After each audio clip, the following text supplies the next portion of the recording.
சொல்கிறான், யாருக்கு நாம் வேதத்தை அருளியுள்ளோமோ அவர்கள் இவ்வேதத்தை ஓத வேண்டிய முறைப்படி ஓதுகிறார்கள், அவர்கள் இதன் மீது உண்மையான நம்பிக்கை கொள்கிறார்கள் அப்படின்னு சொல்லிட்டு 2வது அத்தியாயத்தில் 121 வசனத்தில் அல்லாஹ் சொல்கிறான். அப்போது குரானை ஓதக்குறதுக்கு ஒரு முறை இருக்குது, அந்த முறைப்படி ஓதணும் அப்படின்னு சொல்கிறாங்க. இதில் என்ன நினச்சிக்கிறாங்க மக்கள், அப்போ ஓத வேண்டிய முறை அப்படின்னா அதனுடைய தஜ்வீது, அதாவது அந்த அலிஃப் பே தே அந்த உச்சரிப்புகள் எங்கே நீட்டணும் எங்கே சுருக்கணும் அப்படிங்கிற அந்த உச்சரிப்பு தான் இது குறிக்குது அப்படின்னு நினச்சிக்கிறாங்க. ஆனால் அதுவும் உள்ளது தான், உச்சரிப்பு சரியாக இருக்கணும், அதில் மாற்று கருத்து இல்லை. ப்ளஸ் என்ன அப்படின்னா அதை எப்படி நாம் நன்றாக விளங்கி நாம் நடைமுறைப்படுத்துவதற்கு எப்படி அதை படிக்கணுமோ அந்த விதத்தில் படிக்கணுங்கிறதும் அதில் உள்ளடங்கினது. அப்போ இதில் பார்த்தீங்கன்னா இன்றைக்கி முஸ்லீம்கள் மத்தியில் ஒரு பெரிய கூட்டம் பார்த்திங்கன்னா வெறும் அரபியில் ஓதினால் போதும் அப்படின்னு உட்காந்துக்கிறாங்க. இன்னொரு கூட்டம் பார்த்திங்க அப்படின்னா என்ன பண்ணுறாங்கன்னா மொழிபெயர்ப்புகள் மட்டும் படிச்சுக்குவோம், நாங்கள் தமிழில் படிப்போம், நாங்கள் உருதுவில் படிப்போம், நாங்கள் மலையாளத்தில் கன்னடத்தில் படிப்போம் அப்படின்னு சொல்லிடுறாங்க.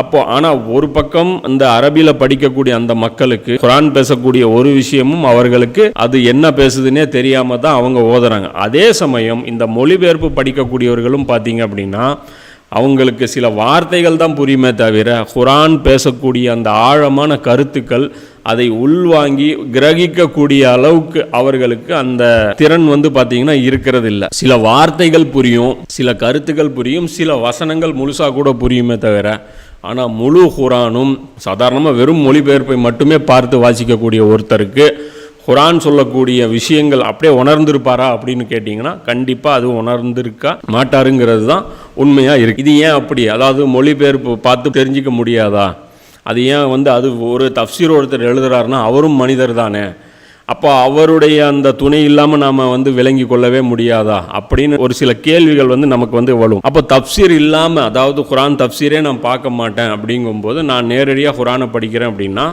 நீங்கள் எந்த ஒரு விஷயமும் நீங்கள் செய்யலாம். இப்போ உதாரணத்துக்கு நான் ஒரு மனுஷன்தான், ஒருத்தர் ஏரோப்ளைன் ஓட்டுறாரு, ஏன் அது உனக்கும் 2 கை தான் இருக்குது, என்னால் நான் ஒருத்தன் ஏரோப்ளைன் ஓட்ட முடியாதானா ஏரோப்ளைன் ஓட்டலாம், ஆனால் அதற்காக அவர் பயிற்சி எடுக்கணும்.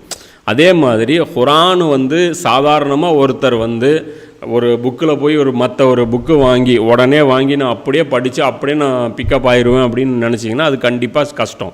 ஏன்னா குரான் கொஞ்சம் ஹார்டு ஒர்க்கு பண்ணதுக்கு அப்புறம் தான் புரியக்கூடிய ஒரு புத்தகமாக இருக்குது. ஏன்னா குரான் எளிதானது சொல்லி தான் நம்மளை என்ன பண்ணிடுறாங்க, டைவர்ட் பண்ணி விட்றாங்க. குரான் எளிதானது, இது லேசாக பார்த்தாலே புரிஞ்சு கொள்ளக்கூடியதுன்னு சொல்லி அவர்களுக்கு மனம் போன ஒரு விளக்கத்தை கொடுத்து அந்த விளக்கம் தான் இறுதியானதுன்னு சொல்லி மக்கள் மத்தியில் அவங்க கொண்டு போய் அதை விட்டுறாங்க. இப்போ குரான் எளிதானதுக்கு அவங்க ஒரு வசனத்தை காமிப்பாங்க. உதாரணத்துக்கு 54 அத்தியாயத்தில் திரும்ப திரும்ப அந்த வசனம் வரும், வலகது யஸ்ஸர்னல் குரான் அலி ஜிக்ர ஃபஹல் மிம் முத்தகிர், இந்த குரானை அறிவுரை பெறுவதற்கான எளிய வழியாக அமைத்திருக்கிறோம், இந்த அறிவுரையை ஏற்றுக்கொள்ள யாரேனும் இருக்கின்றனரா அப்படின்னு சொல்லிட்டு 54 அத்தியாயத்தில் 17 வரும். அப்புறம் தொடர்ச்சி அந்த வசனங்களில் வந்துக்கிட்டே இருக்கும்.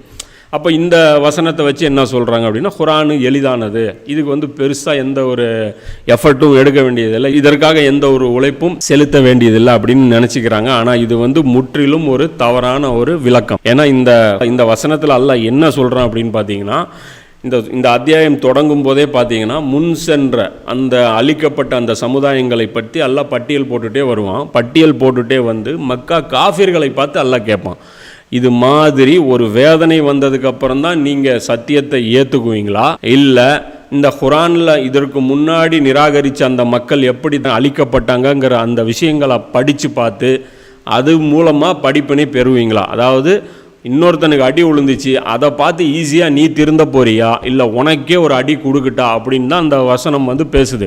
இந்த குரானை விளங்குவதற்கு எளிதாக்கியுள்ளோம், ஏப்பா படித்து பார்த்தே நீ புரிஞ்சுட்டு ஈஸியாக நீ நரகத்திலேருந்து தப்பிச்சுக்கலாம், இல்லை அது நரகத்துக்கே நீ போய் தான் தீரணுமா அப்படிங்கிற அந்த தொனியில் கேட்கக்கூடிய வசனம் தான் அந்த 54 அத்தியாயத்தில் 17 வசனம்.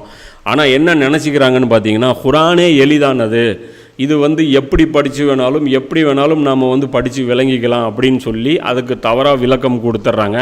அதனால் வர்ற ரிசல்ட் என்னன்னு பார்த்தீங்கன்னா அவங்களுக்கு முக்கால்வாசி பேருக்கு அல்லது 90% பேருக்கு குரான் ஒரு புரியாமலே தான் என்ன பண்ணுறாங்க, படித்து புரிஞ்ச மாதிரி நினச்சிக்கிறாங்க.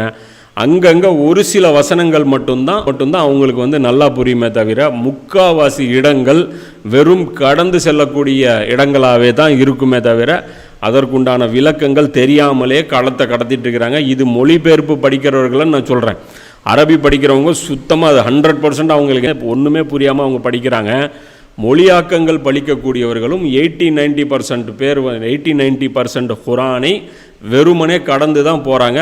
அதை கேட்டால் என்னம்பாங்க, எங்களுக்கு தெரியும், அப்படிலாம் நாங்கள் கடந்து போகிறது இல்லைம்பாங்க. ஆனால் அந்த வசனத்தை கூப்பிட்டு இந்த வசனத்துடைய விளக்கம் சொல்லுங்கள், அந்த வசனத்துடைய பின்னணியை சொல்லுங்கள், இந்த வசனம் எப்போ அருளப்பட்டதுன்னு கேட்டிங்க அப்படின்னா அதை பற்றிய ஞானம் அவங்களுக்கு இல்லாமல் இருக்கும். அதை பார்த்தே நீங்கள் உணர்ந்துக்கலாம், இவர்கள் குரானை விளங்காமல் தான் நம்ம படிச்சிருக்கிறோம் அப்படிங்கிறத நம்ம ஈஸியாக விளங்கிக்கலாம்.